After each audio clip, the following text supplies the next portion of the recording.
I am currently divorced from my ex Thomas of 30 years. We ended up seeing a lawyer to help with dividing stuff. Everything was pretty much wrapped up till he said he no longer wanted any part of our kids' lives. I didn't argue with him about it since I already know what it's like having a parent who doesn't want you around, or wants to be in your life. I asked what he wanted me to tell the kids and he just said, "Whatever you think is best, I don't care. I don't want to parent anymore." Everything was in agreement and signed with no fuss. A few weeks later I get a call from my ex-mill asking if we could meet each other. When I came over she broke down crying and begging to let my ex see his kids again. I was confused about what she meant because not once did he contact me after meeting the lawyer. She went on about how my ex said he really missed them and that I was just a petty B*TCH for taking full custody. Also that he was crying for days about it. I told her my version of events and she called it BS, saying her son wouldn't lie like that, especially not about his kids. Then I decided to call him in front of her. He didn't know she and I were meeting that day. I said, "Hey, has a soccer game in a few days," which he did, and I was wondering if you wanted to go? I know he'd really love it and be happy to see you. He instantly said no. I already said I'm not doing this anymore. I asked, "Well, how do you think this is going to affect Denise, his mom?" She is over the moon about them. He just said she loves me more than the kids, so I doubt this will be an issue for her. After a bit more talking we finally hung up. Ex-Mill was straight-faced and nodded at everything that just happened. She asked me to leave and said we would be in touch. Later that day I got a call from my ex saying how it's my fault he was kicked out of his mom's house, and possibly will be taken off her will. Also that none of his family members will talk to him because of what ex-Mill heard. He threw a lot of insults at me before I hung up, and now him and his mates keep calling and texting me. My friend is saying I shouldn't have said anything in the first place and I ruined his life. Yes, I plan to let Denise see the kids because I know she just wants to give them the world along with the rest of his family. My family is Indian American, but I like to think I am pretty progressive. I have a son and a daughter. My daughter has started to become a tomboy over the last 2 years, despises feminine clothing and style. While it has definitely been an adjustment in my perception, I have always tried to be as supportive as possible, and have let her pick her own clothings, only eliminating anything that was graphic or inappropriate. However, my niece was getting married in a traditional, big Indian wedding. While generally all the girls would be wearing formal lehengas, Indian traditional dresses, I dropped it after asking my daughter if she wanted to wear that and she said no. Only mentioned it once because she really looks up to my niece and I did not want her to feel left out. When I asked her what she wanted to wear, she said that should wear a t-shirt and slacks. But I insisted that she wear a formal clothing of her choice, whether it was a suit, a dress or traditional Indian clothing. This was black tie event. I was making my son wear a formal suit. Everyone was going to be dressed to the nines. I was going to get my son a new suit tailored for the event. And I insisted that she come with and pick a fabric and suit style as well. It could be to her desire, as long as it was appropriate. Like a very typical men's suit or feminine twist like what Zendaya wears. She got angry and said I was constricting her expression. I think she will have to wear formal clothing in other points in her life, whether for work or other formal events. She can express herself however she wants, but dressing appropriately for the occasion is a necessary skill. The wedding has been postponed for now, but I still want her to wear a formal outfit and she is still mad at me about this. But I want to stress that I don't think my daughter is really the asshole, but she is the sweetest little girl in the world. She is usually very respectful, gets excellent grades and works really hard. I am very proud of her. I do not think my daughter is trans, but I think I have made it clear that it's okay if she or anyone else is. She also generally seems pretty happy with her body. She is actually really fashionable and doesn't really wear baggy clothing or anything, but is more into streetwear. She is the one who showed me who Zendaya is. I think she is at the stage in life where she knows everything, and I, her mom, knows nothing. She wants to rebel for something, but isn't really the type to rebel with something really bad, thank God. So she decided this is a justified area to rebel. She is also at home, and I haven't really allowed her to go out because of the current circumstances. So think she feels cooped up and now everything about me is annoying her.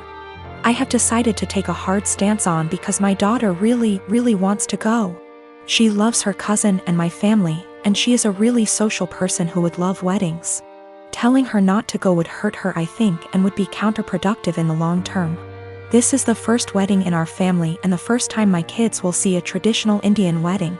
They have never seen one before, so I think it's important that they learn and feel connected to our culture. If she decides not to go as an act of rebellion, I know my daughter, and I know she will feel really sad afterwards. Parenting is hard, and I was always a girly girl, and so were all the people around me, so this uncharted territory for me.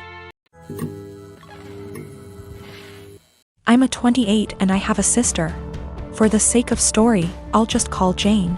Jane is married to Bob and they have 2 kids, boy and a girl.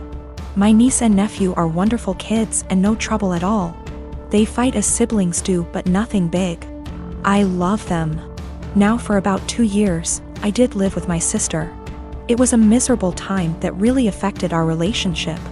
She saw me as free labor, money, and babysitting. Even when I managed to get a small part-time job, she demanded I hand over nearly half my pay or get out. It was hell as she took completely advantage of me. I moved out as soon as I could and we have little contact outside of family gatherings. Now after I moved out, she started complaining how she has no help with the kids and never gets a break. I babysit sometimes, but I have made it clear, just 'cause I am off work, doesn't mean I want an 8-hour day with my niece and nephew. Anyway, she started talking about how she wanted to foster a kid. Not a kid, but a teenager. I pressed her for more info on this. She wants to adopt a teenager so she has a live-in babysitter for her kids. This is her logic. I want a kid around 16 or 17, you know, someone who may have been in the system for a while. They can share a room with your nephew. She only has a 3-bedroom house, or sleep in the garage. They can help me with housework, chores, cook, and help me with my business. She bakes and sells cookies, also babysit the kids so me and Bob can go out sometimes or have some alone time. They'll be so grateful for a home and won't complain. I won't have to pay them at all. And then when they turn 18, I can just sign up for another foster kid. A teenager will be so much easier than a little kid. They will be grateful just to have a roof, food, siblings if they have been separated from their real ones, and clothes. I was horrified. Told her it was a horrible idea. She didn't listen to me. She went on with it anyway. About a month ago, a social worker showed up at my apartment to ask me some questions about my sister. She had put me down as a character witness or something like that. I immediately told the social worker why my sister really wanted to foster a kid and how she treated me when I lived with her. The lady thanked me.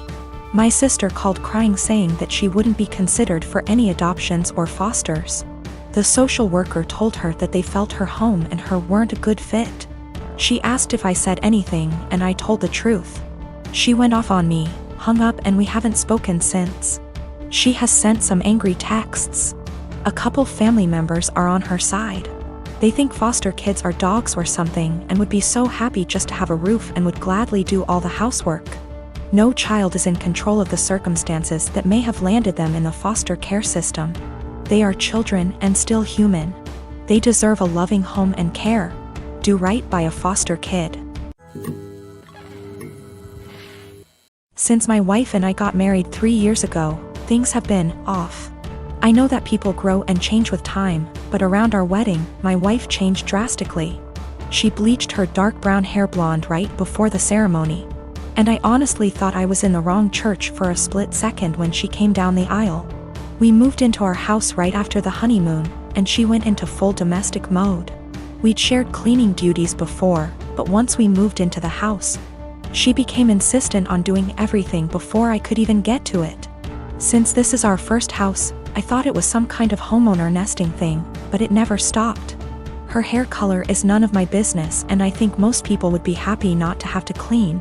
So I honestly didn't really think much of either of those things at the time.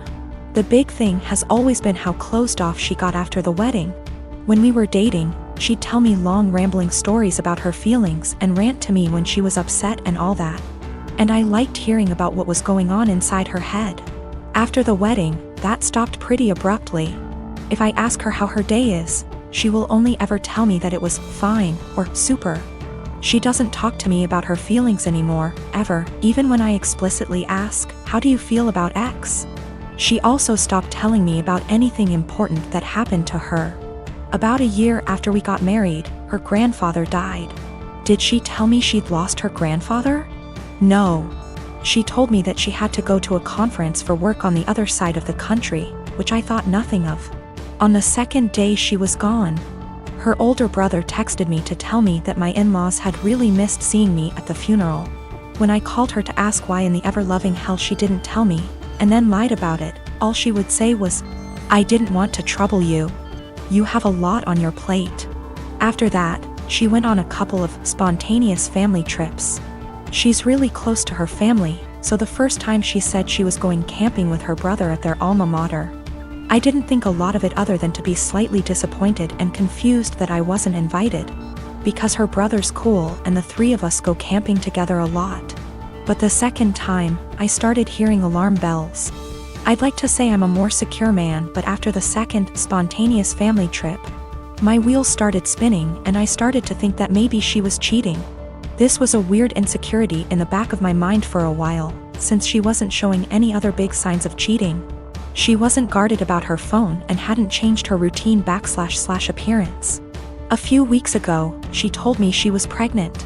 I was over the moon about it until I asked her how many weeks along she was, and she nonchalantly said about 12 or 13. She'd been pregnant for like 3 months before she even bothered to tell me. She's not really showing at all, and she doesn't usually drink, so I had been completely in the bloody dark. I honestly hadn't even suspected. That was kind of it for me. I was sure she was cheating, and that it wasn't my kid. I thought there was no possible way that a woman would keep her pregnancy a secret from her husband for 3 months.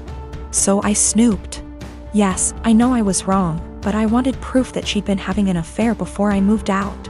One of my best buddies from college is a divorce attorney, and when I asked him what I should do, he sent me the info for a key logger. I installed it on my wife's laptop and was prepared for the worst. Now, I feel like what I found is somehow worse than her cheating. I didn't find any steamy messages, but I found out that she keeps a diary in a Word document that she writes in every day. I know I should have just stopped once I knew she wasn't cheating, but once I saw my name in her diary, I couldn't stop.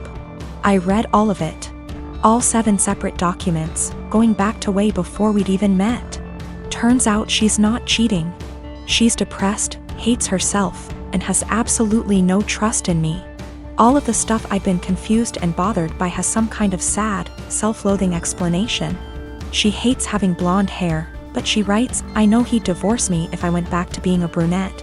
Because wives are supposed to be blonde almost every week.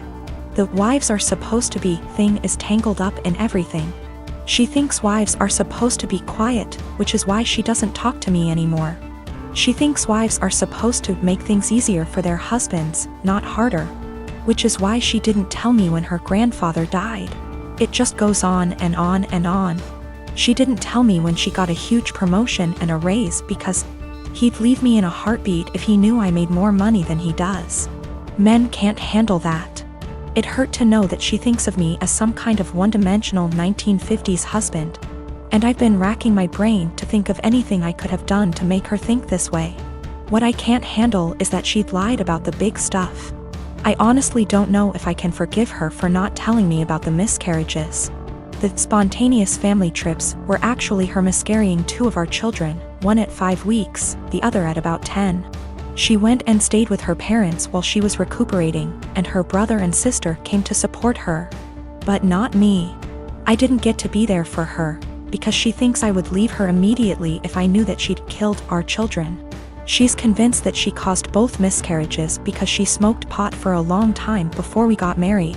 For what it's worth, it sounds like her family tried both times to get her to tell me, but she wouldn't. She finally told me about this pregnancy because her parents threatened to tell me she didn't. I'm just absolutely confused. I don't even know what to think right now. I'm just so baffled because everything she says about me in her diary is insanely nice. She goes on for pages and pages about how much she loves me and how she thinks I'm her soulmate and how she would do anything for me. I just can't understand why she thinks that I would leave her. Knowing that she's spent the last 3 years walking on eggshells around me. Convinced that I would leave her at the drop of a hat is just so confusing and awful. I feel like our marriage is some kind of lie. The woman I thought was self-confident and ready to take on the world is actually full of self-loathing and really, really depressed. I don't know her at all. She's been suffering silently with depression long before we met. She has no faith in me, no trust. She thinks that every hug and kiss I give her and every "I love you" I say is a lie. I just don't know what to do. She obviously needs serious help, but I don't know how to get it for her. I can't tell her that I read her diary. If she has zero trust in me now, I can't even imagine what she'd think if she knew if I read 6 years worth of her private thoughts. I feel like I need to get my in-laws on board somehow, but I don't know what to say to them. I know I can't ignore this, but I feel like any move is the wrong move.